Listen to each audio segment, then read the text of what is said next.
برای تمرین درس صدای بم به این صورت باید عمل کنیم که معمولا از صدای فرم گفتن صدای ش رو تمرین میکنیم. یعنی نوک زبون رو در روی دندون فیکس میکنیم، به این صورت فیکس میشه نوک زبون، حالا یا جلوتر از نوک دندون فیکس میشه و شما هوا رو از رو سطح زبون باید عبور بدید و با گفتن حالا س یا ش، حالا فرمی که به گفتن ایش، این فرمیه که برای تولید هوا و برای ایجاد صدا باید حتما این فرم رو رعایت کنیم. حالا از پ وقتی که استفاده میکنیم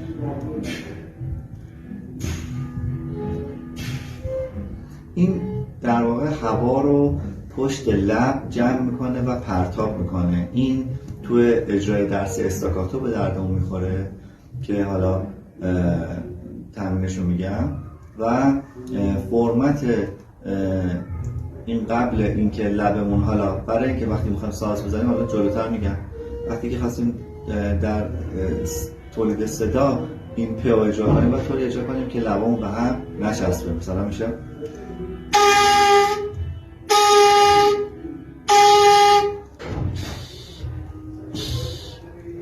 به ایش میگیم ایش. این ایش گفتنه رو در واقع تمرین میکنیم.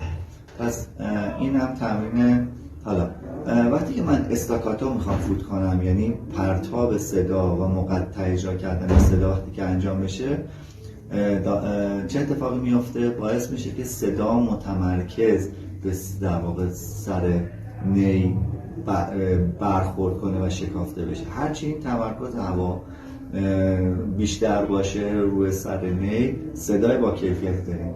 هرچی یک حاله ای از هوا بیاد و به این لبه بخوره، یک هوای پراکنده ای داریم و یک صدای پراکنده و همراه با هوا رو داریم. پس برای اینکه یک صدای خوب داشته باشیم باید طوری بدمیم که این هوایی که از در واقع گلو ما میاد همین لوله صوتی انتقال پیدا کنه و بیاد به لبه نی بخوره و شکافته بشه. به این صورت حالا برای تمرینش استاکاتو اجرا میکنیم و دست باز 1 2 3 4 رو روی اجرا میکنیم. میگیم این پ گفتن کمک میکنه که من هوا رو از پشت لبم و جلوی دهنم پرتاب کنم، نه از گلو. وقتی که ا بگم این اتفاق از گلوم بیافته، این غلطه، این هوا رو به درستی انتقال ندادیم. ولی وقتی که حالا پی تهش به ش میرسه، میگیم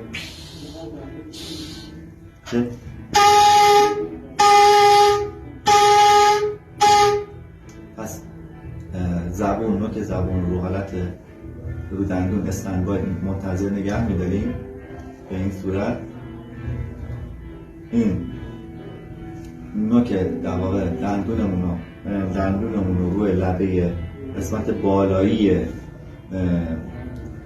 نه، یعنی از وسط، بین وسط و در واقع شعاع بالایی نه دندونمون باید این بین قرار بگیره. حالا اگه ساعت فرض کنیم لبشو، اگه سمت چپ یا راست باشه میشه ساعت 2 یا ساعت 10.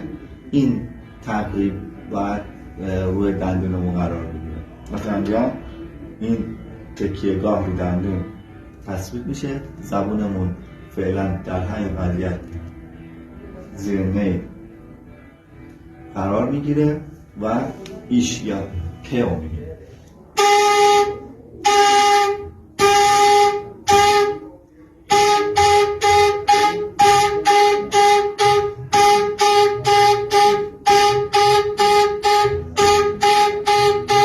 هرچی زبون به لبه نی نزدیکتر باشه، نوک زبون هرچی به لبه نی نزدیکتر باشه، صدا رو با کیفیت بهتری هدایت میکنه. هرچی زبون از نی فاصله داشته باشه، در واقع اون محل اتصالمون به لبه نی در واقع اتصال درستی نیست که هوا رو درست هدایت کنه به این لبه. پس این خیلی مهمه که حتما زبون مماس یا چسبیده به سر نی باشه و هرچی به لبه نی بالای نی نزدیکتر باشه صدای با کیفیت تری میده.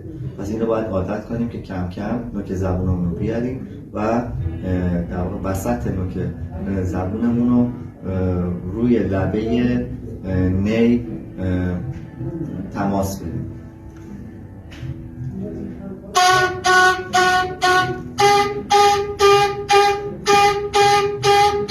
پس 1 2 3 4 استاکاتو زدن، مقطع اجرا کردن کمک میکنه که اون هوا، اون صدا رو به صورت نقطه‌ای بدمیم. حالا کشش هم که ادامه بدیم صدا رو تثبیت کردیم.